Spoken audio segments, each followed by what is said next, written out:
बांग्लादेश में प्रधानमंत्री शेख हसीना के इस्तीफे और देश छोड़कर जाने के बाद वहां अराजक स्थिति पैदा हो गई है और हालात बेहद डरावने हो गए हैं। छात्र आंदोलन से शुरू हुई हिंसा की घटनाएं रुकने का नाम नहीं ले रही और बीते 1-2 दिनों में ही 200 से अधिक लोगों की मौत हो गई है। बांग्लादेश की मीडिया ने रिपोर्ट किया है कि उपद्रवियों ने अवामी लीग नेता के मालिकाना हक वाले एक होटल में इंडोनेशियाई नागरिक समेत 24 लोगों को जिंदा जला दिया है। मीडिया रिपोर्ट्स के मुताबिक बांग्लादेश में हिंसा के बाद से ही लोग अवामी लीग पार्टी के एक नेता के होटल में रुके हुए थे। खबर है कि अज्ञात लोग आए और होटल को आग के हवाले कर दिया, जिसमें 24 लोगों की मौत हो गई। इसके साथ ही अवामी लीग पार्टी के कई नेताओं और कार्यकर्ताओं के घरों और व्यापारिक प्रतिष्ठानों में तोड़फोड़ और लूटपाट जारी है। हसीना की अवामी लीग सरकार के पूर्व मंत्रियों, पार्टी सांसदों और नेताओं के आवासों पर, प्रतिष्ठानों पर हमला किया जा रहा है। खबर है कि अवामी लीग के 20 नेताओं के शव अलग अलग इलाकों में मिले हैं। बांग्लादेशी मीडिया ने बताया है कि 5 अगस्त को जब बांग्लादेश में भारी हिंसा हुई और शेख हसीना देश छोड़कर भागी, उसके बाद देश में अराजक स्थिति पैदा हो गई। राजधानी ढाका में करीब 4 लाख लोग सड़कों पर उतर आए थे और जगह जगह तोड़फोड़ और आगजनी की गई। रिपोर्ट्स के मुताबिक शेख हसीना के ढाका छोड़ने के बाद 5 अगस्त को माहौल काफ़ी खराब रहा। अधिकारियों और कई संस्थानों पर हमले किए गए। विभिन्न हिस्सों में हुई झड़पों में 109 लोग मारे गए। इससे पहले 4 अगस्त को भी बांग्लादेश में 100 से अधिक लोगों की मौत हुई थी, जिसके बाद ही प्रदर्शनकारियों का गुस्सा फूटा और वे पीएम आवास की तरफ कूच कर गए। एक रिपोर्ट के मुताबिक 16 जुलाई से चल रही हिंसा में अब तक 500 से ज़्यादा लोग बांग्लादेश में मारे गए हैं। वहीं बांग्लादेश में शेख हसीना के सत्ता से हटने के बाद से सैकड़ों हिंदू घरों, व्यवसायों और मंदिरों में तोड़फोड़ की खबर है। लोगों का कहना है कि ऐसा कोई इलाका या जिला नहीं बचा जहां सांप्रदायिक हमले न हुए हों। बांग्लादेश के हालात पर विदेश मंत्री एस जयशंकर ने कल संसद को जानकारी दी।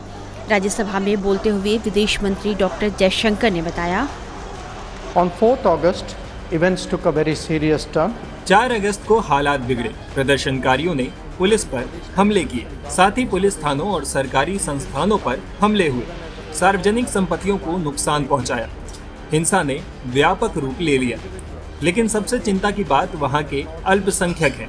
अल्पसंख्यकों के बिजनेस और मंदिरों को अलग अलग स्थानों पर नुकसान पहुंचाया गया है। 5 अगस्त को कर्फ्यू के बाद भी प्रदर्शनकारी ढाका में जुटे। उसके बावजूद सड़कों पर मार्च निकाला गया।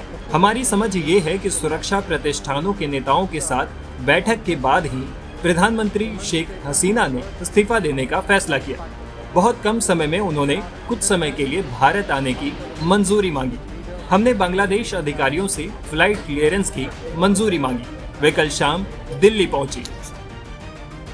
वहीं विश्व हिंदू परिषद ने बांग्लादेश और वहां रह रहे अल्पसंख्यकों की स्थिति पर गंभीर चिंता जताई है।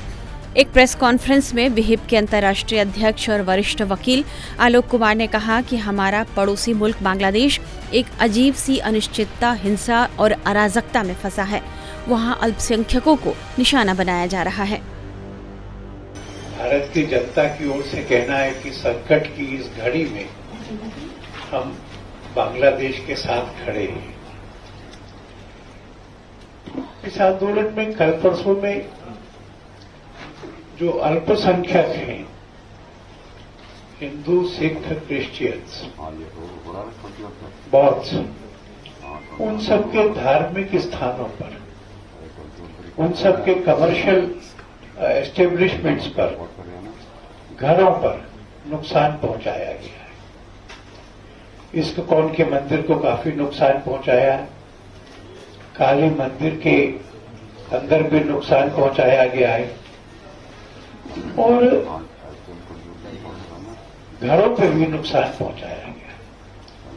2 हिंदू काउंसिलर्स की हत्या हुई है और हम लोगों ने जो थोड़ा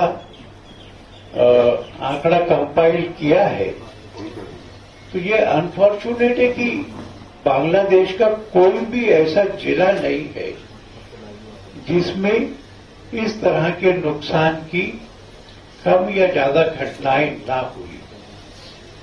सब जगह हुई है, सब डिवीजन्स में हुई है, सब डिस्ट्रिक्ट्स में से हुई है। कल रात को जो हमने आंकड़ा इकट्ठा किया था, उसमें हमने 2-3 जिलों का पंचगढ़ एक जिला है, उसमें 22 घरों को नष्ट किया गया है। झेलियातहा में 20 घर, जैसोर में 22 दुकानें और बाकी जगह के आंकड़े में भी इसके आसपास या इससे कम है। ये अल्पसंख्यकों की सुरक्षा का सवाल है और इसलिए पूरे विश्व के लोगों को इस मामले में एक इफेक्टिव इंटरवेंशन करके ये प्रेशर बनाना चाहिए कि यह अत्याचार, यह अन्याय, ये बंद हो। इस बीच राष्ट्रपति मोहम्मद शहाबुद्दीन ने 6 अगस्त को संसद भंग कर दी है। राष्ट्रपति भवन की ओर से जारी बयान में इसकी जानकारी दी गई है। समझा जा रहा है कि इस फैसले से देश में आम चुनाव का रास्ता साफ हो सकेगा। रक्षा विशेषज्ञ ध्रुव कटोच भी मानते हैं कि यदि बांग्लादेश में शांति चाहिए तो चुनाव कराना ही एकमात्र विकल्प है। ये बांग्लादेश के आर्मी चीफ का जी स्टेटमेंट ये आ चुका है कि कोई कर्फ्यू नहीं लगेगा और आज शाम तक कोई ना कोई हल ढूंढ दिया जाएगा। तो ये मैं समझता हूँ एक बहुत ही पॉजिटिव स्टेटमेंट है। ये बहुत अच्छी बात है अगर ये हो जाए। लेकिन इतने प्रॉब्लम्स अभी तक आ चुके हैं कि ये कहना कि एकदम ये अगर ये इतना आसान होता है इस प्रॉब्लम को हल करने का, तब तो पहले 300 लोग नहीं मरते, हज़ारों की तादाद में लोग जख्मी नहीं होते। पिछले कल ही तकरीबन 90-100 लोग मर चुके हैं, 200-300 लोग जख्मी हुए हैं।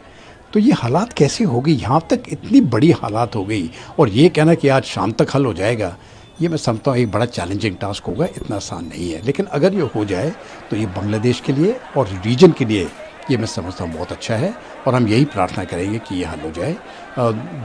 दो चीज़ें कर सकते हैं वो, एक तो इंटरिम गवर्नमेंट जो है अगर वो अवामी लीग ही बनाती है और वहाँ से अवामी लीग से एक नया प्राइम मिनिस्टर खड़ा होकर आ जाता है और उसको वो शब्द वगैरह ले लेता है और सरकार चल पड़ती है, तब तो मैं समझता हूँ और शांति रहे, तब तो मैं समझता हूँ ये मामला सुधर जाएगा।